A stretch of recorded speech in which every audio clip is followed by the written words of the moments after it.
கத்தோலிக்க திருச்சபையினுடைய மாபெரும் தலைவர் பாப்பரசர் பிரான்சிஸ் அவர்கள் நம்மை விட்டு மறைந்தார் என்ற செய்தி மிகுந்த துக்கத்தை ஏற்படுத்துகிறது.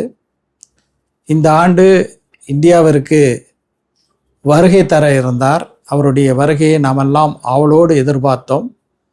இந்த சூழலிலே அவர் நம்மை விட்டு பிரிந்தார் என்பது நமது துக்கத்தை ஆழப்படுத்துகிறது.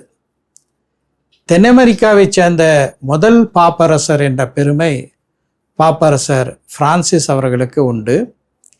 12 ஆண்டுகள் பாப்பரசராக திறம்பட பணியாற்றினார். அவருடைய பணிக்காலத்தில் ஒரு நாள் கூட அவர் விடுப்பு எடுக்காமல் தனது பணிகளை செய்தார் என்பது சிறப்புக்குரிய ஒரு பண்பாக இருக்கின்றது. உலகிலே அமைதி நிலைநாட்டப்பட வேண்டும், போர்கள் முடிவுக்கு கொண்டு வரப்பட வேண்டும் என்பதில் மிகுந்த அக்கறையுடனும் மிகுந்த கவலையுடனும் சிறப்பான முயற்சிகளை, ஆழமான முயற்சிகளை பாப்பரசர் பிரான்சிஸ் அவர்கள் செய்தார் என்பதும் நம்முடைய சமகால வரலாறாக இருக்கின்றது.